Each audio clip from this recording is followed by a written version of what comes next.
Across the grain industry, facility leaders are navigating a level of uncertainty we haven't seen in years.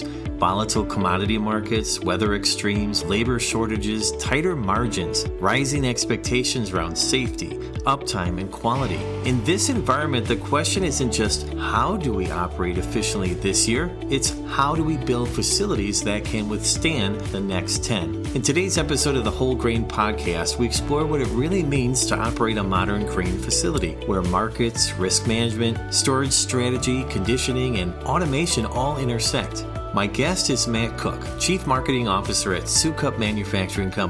Matt brings in a unique system-level perspective. He's not just looking at equipment, he's listening to producers, commercial elevators, terminal elevators, processors across the globe. He hears what's keeping operators up at night. He sees where capital decisions are shifting, and he understands how facilities are evolving from reactive operations into strategic, risk-aware systems. From macro market pressures to practical realities inside the bin, from grain conditioning that protects value to automation that supports lean teams, this conversation is packed with insights leaders can use to think more strategically about their operations.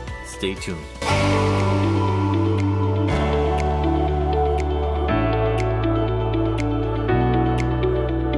Hello and welcome to the show. Welcome to the Whole Grain Podcast, where we explore the people, innovations, and trends shaping the grain handling and processing industry. The show brings grain professionals together from 99 countries around the world. My name is Jim Lenz, your host and Director of Global Education and Training at Jeeps, where the mission of the Grain Elevator and Processing Society is to champion, connect, and serve the global grain industry and our members. Today we're talking about the modern grain facility and how storage, conditioning, automation, and systems thinking are becoming essential tools for managing risk in an unpredictable world. We thank Sukup for being a premier partner of Jeeps and making this episode possible. Sukup Manufacturing has long been a trusted name in grain storage and handling solutions, and Matt Koch offers a vantage point that connects markets to machinery, strategy to steel. And just like recent episodes, we'll wrap up with reflection questions you can use with your team to turn today's insights into action. All that and more coming up next. But first, a brief message from a participant of our Jeeps Partner Program. Ensuring the safety, efficiency, and longevity of your grain terminal begins with choosing the right barge positioning equipment. Skip the guesswork and trust Patterson Manufacturing, which has been designing and manufacturing equipment for port and landside terminals for over 160 years. Whether you're building a new facility or upgrading an existing one, Patterson can help you optimize your site with high-quality equipment and expert guidance on customizing a winch system to your specific operation. Visit PattersonManufacturing.com, that's PattersonMFG.com, to equip your terminal for safer, easier, and faster operations.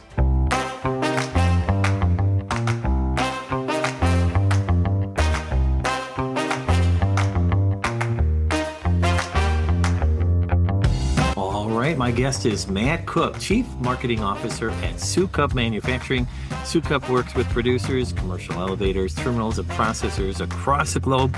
So Matt has a very, very interesting vantage point on where the industry is headed and how facilities are responding. Matt, welcome to the Whole Grain Show. It's great to have you here. I appreciate it, Jim.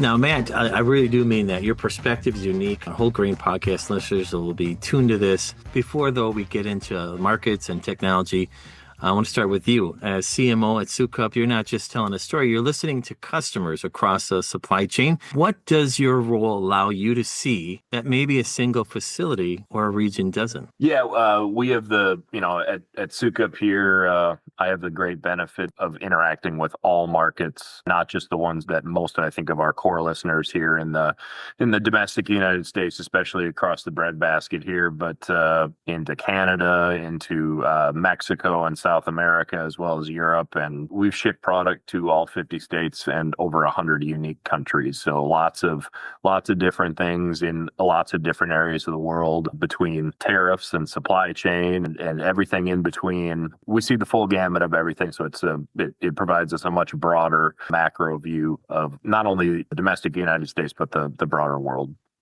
Absolutely, that broader world is true. There is so much going on, very dynamic environment. So you're not just sitting back by any Yeah. means. All right. Now, just as a follow-up, you're talking to people who are making capital decisions, maintenance decisions, staffing decisions.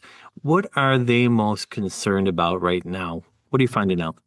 Well, I mean, no one's got the crystal ball of what is tomorrow, but I think that most facilities these days are saying, okay, we've got a good thing going here, but what's the most practical things that need to happen in order for our operation to weather some of those storms and to be able to take advantage of the markets when they do get to be in a better stage and as commodity prices are suppressed. It's very, very common for the big holders of grain to be investing in infrastructure and grain storage. And we all know that the better we take care of that product for longer periods of time gives us the ability to choose when we want to market that grain as opposed to doing it from necessity. Let's zoom out for a moment. When you look at macro markets, commodities, logistics, constraints, weather volatility, global uncertainty, what signals are shaping conversations with commercial operators?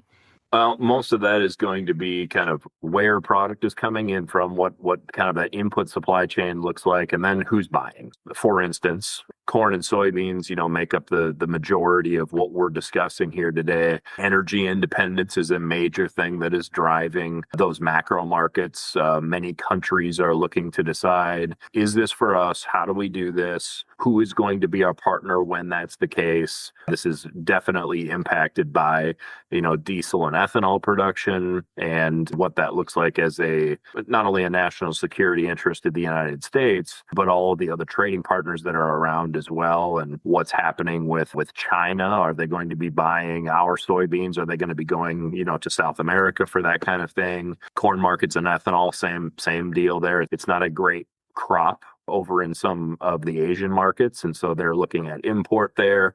So who is their trusted partner there? And you can see a lot of things that are playing out geopolitically right now. A lot of people are very nervous about that. But at the same time, the fundamentals of we have to be able to secure and not waste the domestic crop production that we have. And so making sure that that is not only taken care of, but logistically available for distribution throughout the United States and the rest of the world.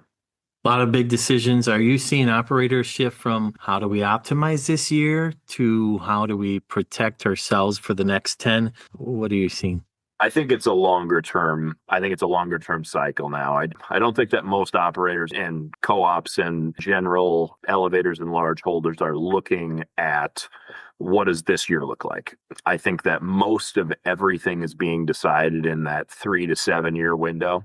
When you kind of step back from the main viewpoint there, it tends to get a little bit clearer what we should do. If you're taking an approach that says, I'm not necessarily looking to maximize Q3 numbers. What I really want is, fiscal year 2027 to be better than what we've expected here in 26 and previous. So I think that kind of a larger or a broader mindset has been driving some of those decisions, at least the last 5 years. That's a sentiment I'm hearing too as well. Let's talk storage because it sits right at the intersection of markets and operations. Storage has always mattered, but it feels like it's becoming a strategic tool, not just an asset. But from your perspective, how has the role of storage changed from commercial facilities? So, it kind of used to be, we're going to go back, call it 40 years here. The majority of the grain that's being produced, at least within the breadbasket United States, is going to be produced by 100 to 500 acre farmers. And those folks are taking all of that product directly to elevator and then being able to, move it from. Now that farm consolidation has happened, we got plenty of on-farm storage that's happening, which kind of launched our business, at least the bin business in the early 2000s. However, that's just been a buffer now for all of the gigantic commercial elevators as well as ethanol plants, and then into the broader markets with barge and everything else. the opportunities that have been presented for themselves there change mostly because of scale. And so the amount of product that we're talking about now does not fit in your typical storage that existed in infrastructure, call it 15 years ago.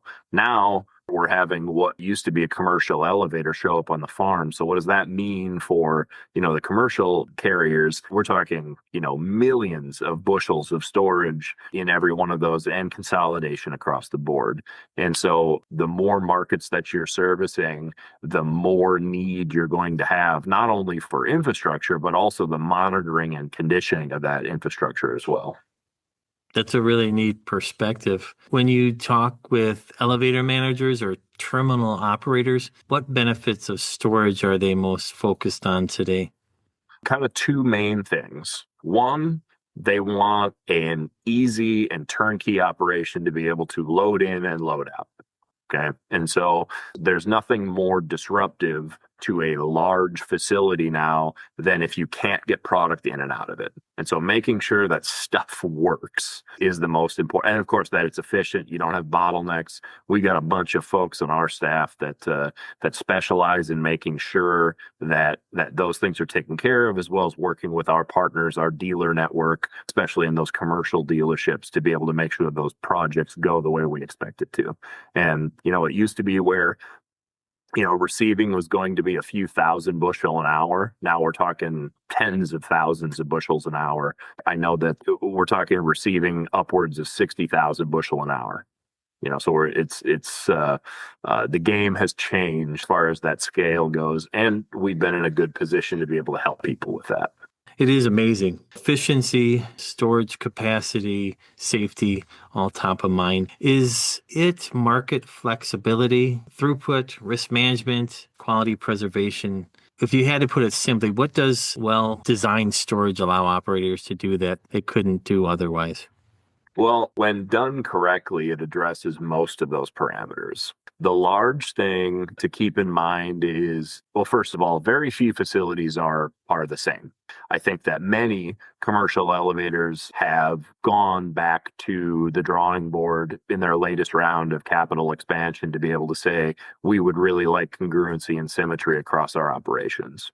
And we benefit from that because we're saying, hey, I know you've got a 60-foot bin here and you've got a 90 here and you just put in a 105 12 years ago. But the next site that we have kind of requires us to have, 3 135 30s, something like that. And then sooner or later, that site that started out, that kind of built that operation, ends up being a site that says we really need to make this look like the rest of them. And that has a lot to do with if you're a commercial elevator and you've got 50 different locations, say, it's very difficult to be able to say this is how we should run our operation when 16 of those 50 facilities cannot physically do what you're hoping to be able to have happen. You can't be everywhere at once. You need to be able to depend on the same thing in different locations. So that's definitely been driving some capital decisions there. And also has to do from a risk management standpoint and an inventory standpoint.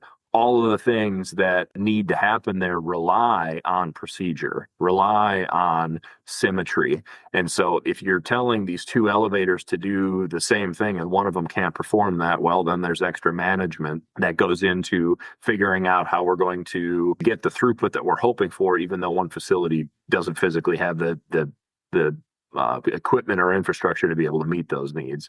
And so then it's a pivot and we try to figure that out. And ultimately it ends up to be one of those things that costs time and money. And sooner or later, folks are pulling the trigger on something to be able to make that a little bit more manageable.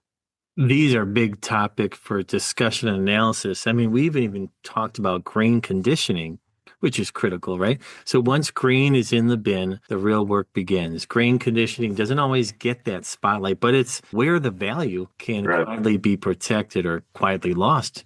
From what you're seeing, where do facilities tend to get grain conditioning right, and where do they still struggle? Sure.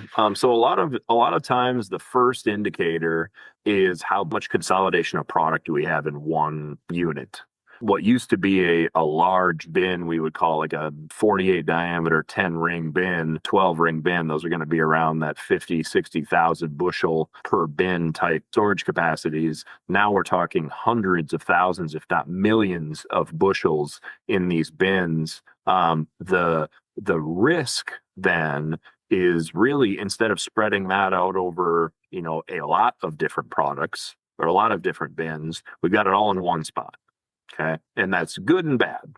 Good, the infrastructure cost of that big bin should be less. That's the reason that you're doing that is making that choice to be able to say, we're going to put it all in one spot because we feel like we don't want to pay, we don't want to pay for 10 concrete foundations. We want to pay for one. And so again, there should be some savings that go along with that. Utilities, the other kind of ancillary trade work that goes into that, again, should be less there. However, that creates a much more precarious scenario for those facilities to say, with this much grain, especially if we're talking long-term storage, it's different for an ethanol plant when they're burning through that and it constantly just emptying and filling the bin. You don't have as much of a reason for it. But when you're storing that grain for, call it 6, 12, maybe 15 months, there's a fair amount of risk that you take there, especially if you're not paying attention to what's in there. I had a friend one time and colleague of mine kind of say, it's like putting your money in a non-FDI secured bank. And then you don't have any access to it at all. You just hope that it's there when you go back to be able to take out a deposit. It's very similar there, where if you're not paying attention and you get, 15 loads in a row where the moisture sensor wasn't quite working right and receiving, and all of a sudden you've got 25% corn dumped in the middle of this bin, it's just going to spread. It's going to be a major problem. And so making sure that you're paying attention to, rising CO2 levels, paying attention, to the temperature and moisture from the cable readings, and then making sure that you're doing the right process for fan control, making sure that you're pushing the front through the grain, whether it's corn. We're typically talking about corn and soybeans here in the United States. But even still, we have a large market that we didn't play in probably 15 years ago in the nut market out in California. Same type of situations apply there, but we're also talking in that one fumigant, and we're talking about other different risk management profiles there. Yeah, the larger the facility, as you said, the more precarious the situations. There's a lot more to consider in terms of grain quality, maintaining that. I'm wondering, from your perspective, are conversations changing around aeration, drying, and monitoring, especially as quality expectations tighten and margins matter even more? Yeah, more and more. As the bins get bigger, the risks get bigger, and the amount of focus that the operators have on that grain tends to be lower. And that's the wrong type of ratio there. It's one of those situations where it only gets worse. It doesn't get better. With there's no such thing as having a situation in the bin and it stays contained. It will just spread. So every one of those situations needs to be monitored and mitigated when seen for the first time. But what I have seen more than I guess I care to share is that many of the aeration packages for these larger bins are typically underdone. They're trying to come in at a budget number that says, hey, if we can put a 10th on this or a 13th, that'll be enough to be able to handle it. And what we're seeing is that that's only as good as the people that are managing the product going into the bin. If you're running 50,000 bushel an hour a time, it's difficult to be able to catch some of those things, especially with different operators at different facilities, different tenure, different experience. All of that goes into what's sitting in that facility. Technology comes in, which I think is probably the next focus of this conversation. Yeah, actually it is. I was just going to ask too, and it sounds like a very hosty type question with not a great response, but if a facility leader wanted to improve just one aspect of their grain conditioning strategy, where would you point them first? Well, you are going in general with grain conditioning and call it grain spoilage monitoring. you are going to see CO2 levels spiking before you are going to see temperature spiking. And so making sure that you're paying attention to the headspace in that bin, as well as like I've seen cameras put into the bins so they can see kind of what they're physically looking at as far as product goes. And I've seen some ugly pictures from the inside of large grain bins because of that very reason. No one's really paying attention to it. They kind of think once it's gone, when it comes out of the truck and it gets processed through all the receiving equipment, and when it finally makes it to the destination in the bin, then everything's good. That's just the first step in making sure that you're getting paid for it at the long term. If you got product that you're purchasing at say $4 a bushel, and you're hoping to be able to have $5 bushel that you're selling it at for corn, and you're like, that's great, we're making 25% net margins on this, except we lost 20% of that due to grain mismanagement, and then all your margins are gone. Yeah, really challenging and complex, but sometimes the complexity can be supported in a positive way with site automation. So let's shift to automation a bit, but in a very practical sense, Matt. Sure. When we say site automation, some people picture, let's say, futuristic control rooms. Others just want systems that work, let's say, 2 a.m. when staffing is real thin. From Sukup's perspective, what does meaningful site automation actually look like for commercial grain facilities today?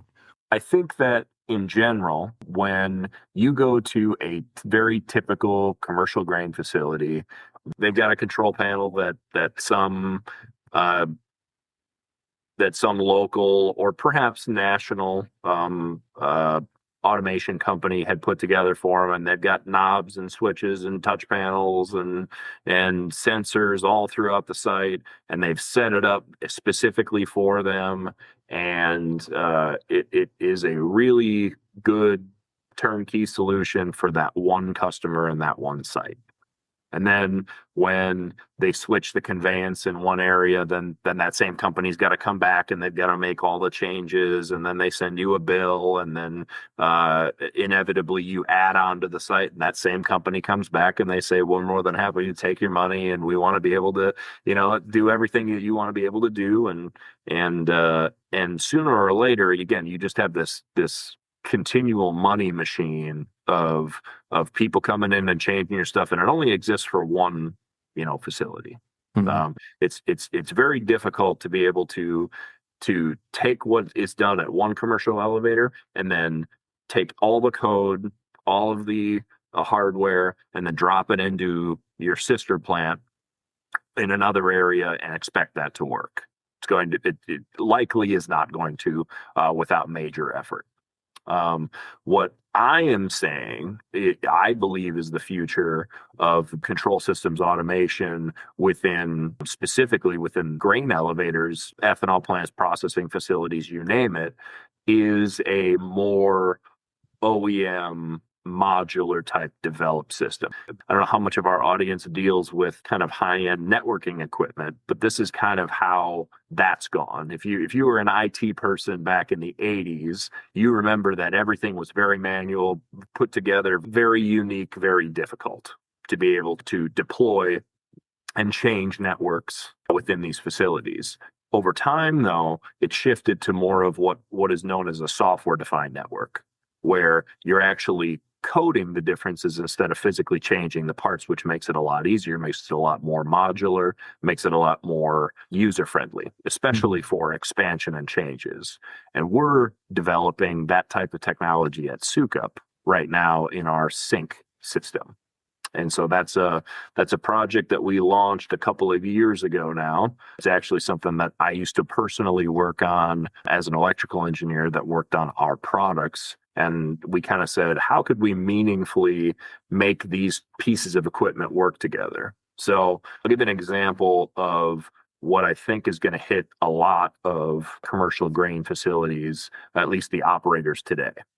One of the things that you'll know is that as you're pulling grain out of these large bins, there is a very, very specific and defined procedure for how we want to empty that bin.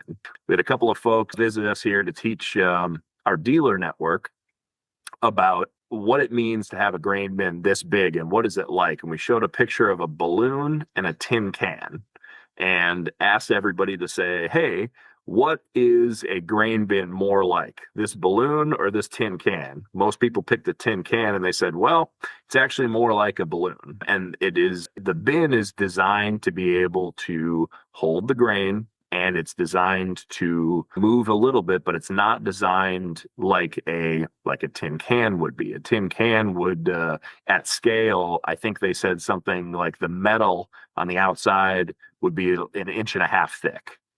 And so clearly we're not, playing in that type of environment, and that would provide for a lot more flexibility within the way you move grain in and out of a site. But with a bin like what's being sold in market today, like our product, and don't get me wrong, our product is built very well. Our product is built heavier than most of our competition, and it's for reasons exactly like what I'm about to say. We say that you have to pull the grain out of the center sump in that bin to be able to core that bin all the way down before you can open up the intermediates. Okay. And the moment you try to open an intermediate sump when it's not appropriate, the side of the bin is going to suck in because of the pressure, and then you're going to ruin the bin. And if you do it too much, you're actually going to have a catastrophic failure on that bin. What I'm saying is that a control system done correctly is going to prevent you from doing that in the first place. It's going to be able to say, hey, you are doing something you are not supposed you are not supposed to be doing, and you're going to need management approval to be able to do this. As opposed to, you got a 24-year-old kid that's coming in and wants to do a good job, wants to get that bin unloaded at 3:00 in the morning, when it's being loaded onto the train, and they say they've got a problem with the center, so they're like, how else can we unload it? Hey, we can do this, and then we have a major issue. Good technology would prevent something like that, or provide you with another means of getting what you want. You mentioned Sukup's sync system, talking to each other, modular. Can you share with our listeners a little bit more about that? Yes. So the sync system is meant to be a modular OEM developed automation solution for farms of any size. And this is true from a small farm to a commercial entity wanting to operate at more like an enterprise level. The beauty of this system is our products will actually talk to each other in real time. So it's very typical. I'll give you a farm example. A lot of wet bins are being loaded by a double run and some receiving equipment, and then they're being unloaded into the dryer, and the dryer processes that and then sends it to long-term dry storage. We make all of those products. Right now, you're calling an electrician, and they come in and they put a couple of switches in, and you do this one, and then you turn that one off, and then you do this one. Our systems actually talk to each other in real time just over Ethernet. So it says, hey, what's in front of this device? You configure the interlock between those two. And then when you hit unload here, it's going to stage, start, and stop all of the appropriate pieces in that what we would refer to as a flow. And so we're developing this right now. We've got it in several pieces of technology, and we've started mostly in the bin control space. So we're talking cable, CO2 monitoring, fan control, but so much of it, I mean, that's a parity product for what's available in market, but we're talking about so much more after that. You're talking about the feed, going into the bin, coming out of the bin, the monitoring values that go along with each one. It's the only way you're ever going to get to an identity preservation model. There's a lot of things that this thing would allow us to do, as well as to say, hey, is there a fill sensor on your bin so you don't overload it? Instead of dumping 6 trucks and finding out that you're going to plug the bucket elevator or the receiving equipment because the bin can't take it anymore, those are things that would stop automatically. So again, just things that are providing more uptime, more monitoring, and ultimately better aesthetic experience of usage. And just one final thing regarding automation. How are operators using automation to address the labor shortages, safety concerns too, and just consistency? You touched on that consistency across shifts, Yep. but especially on the labor shortages. Yep. No, I mean, same thing. You're seeing autonomous grain carts now because you don't want to have somebody else behind you there. Sooner or later that will be a very standard thing. I don't know when, but knowing that the technology exists now, it will be an inevitability that as labor shortages continue to rise, and then of course companies, as consolidation happens, you're looking for ways to be able to say what's a reasonable thing to do to cut costs here, to be able to reduce the dependency. The moment you take humans out of the mix, you tend to increase efficiencies, or at least you should, or you're doing it wrong. And everybody learns in those models, but it's an important thing to be able to make sure that you have a very tight operation. As it comes to kind of personnel in general, you want the ability for fewer people to need to be trained on something, fewer people to be able to cause problems, fewer people to not to show up to work. There's a lot of things that good automation solves for functional operations. Great insights. Let's move over to Sukup's system level approach.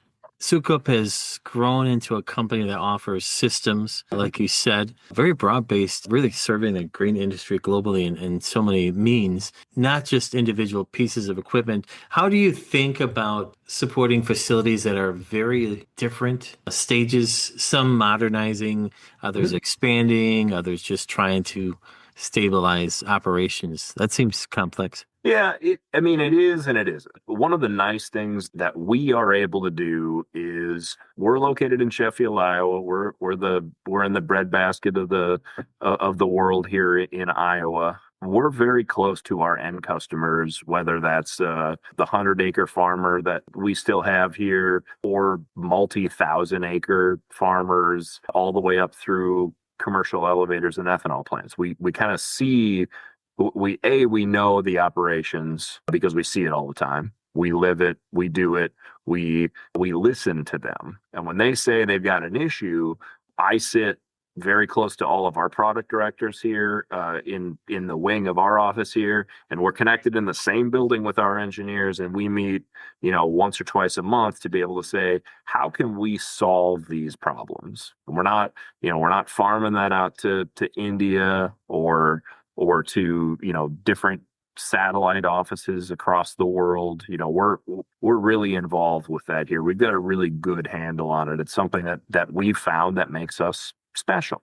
And many of our staff, especially on the sales and development side, are 10, 15, 20, 30-year employees. There's a lot of knowledge that comes in from, hey, I remember at X facility that they did it this way, and it provided these benefits. And then we can educate customers that said, hey, if you're looking at these two things, this is what we've seen, as opposed to, hey, this is what you ordered, so this is what you get. When you do that with us, we might say, hey, what's the application here? I just want to make sure that this is going to work for you the way you're hoping it will. That kind of care and those questions on the front end lead to a much better experience on the back end. That's awesome. You got a great set of teammates right nearby. You care. You're listening to customers out there. You've got the beat and the pulse of what's going on right now. That's fantastic. And your future focused as well. If commercial operator or facility manager takes away one idea from this conversation, something they can reflect on or act on, Matt, what do you think that would be? I think that in general, when we're talking about commodities, I think most people are focused on buying low and sell high. I mean, everybody understands that idea. I think that when we talk about that as the first line of this is why I'm in business, I think that's a stupid way to view it. I think that everybody says, yes, we have to make money to be able to stay in business. Everybody gets that. I think that the most important thing with all of these facilities is to be able to say, how can I dependably operate with as little loss as possible? Because that's the thing that will actually make you the most money. And it will also make the experience for you and your staff that much better, instead of fighting all these things that have been problems for years, or that are potentials for issues, that you address those, and at least are willing to identify what it is that needs to be done, and then have a plan for addressing that. Because at the end of the day, you might do a really good job on the market speculation side of things, but if you're also having major operational issues, you're not going to be doing as well as you could be. Matt, that's fantastic. You're such a great resource. And thank you for being a guest on the Whole Grain Podcast. Jeeps is here to serve the grain industry, and we have such great network of knowledge that is out there, and you are such a great example of that. If listeners want to know more about your organization, Sukup, what are the best ways to connect? Yeah, so we our website, www.sukup.com, you'll see all of the information that we have there, as well as our YouTube channel. We've got hundreds of videos, of product videos, and troubleshooting, and a lot of resources there. And then if you want to get a hold of us, you can get a hold of us through social media, as well as our info@sukup.com web address. Matt, you've been a terrific guest. Thank you for joining us. I appreciate it, Jim. Thank you. That brings us to the end of today's episode of the Jeeps Whole Grain Podcast. A sincere thank you to Matt Koch, Chief Marketing Officer at Sukup Manufacturing, for sharing a thoughtful and forward-looking perspective on what it truly takes to operate a modern grain facility. As we heard today, success in today's environment isn't just about adding capacity or upgrading equipment. It's about designing systems that work together. It's about using storage strategically. It's about protecting grain quality through disciplined conditioning. And it's about leveraging automation in ways that support safety, consistency, and a changing workforce. Before we close, here are a few reflection questions you may want to discuss with your team. Are we thinking about storage as a strategic lever, or simply as space? Where might grain conditioning practices be quietly costing us value? How resilient is our operation to market volatility or labor disruption? What role should automation play in improving safety and consistency across shifts? And are we making capital decisions based on short-term pressure or long-term positioning? These are the kinds of questions that separate facilities that react from those that lead.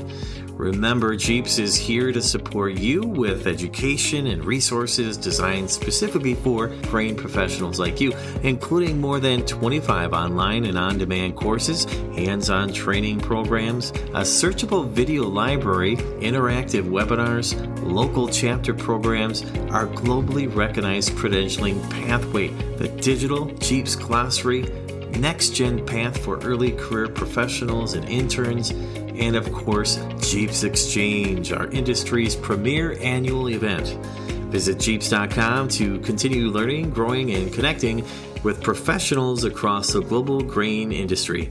I'm Jim Lenz, Director of Global Education and Training at Jeeps. Thanks for listening, and until next time, keep building facilities that don't just move grain, but move the industry forward.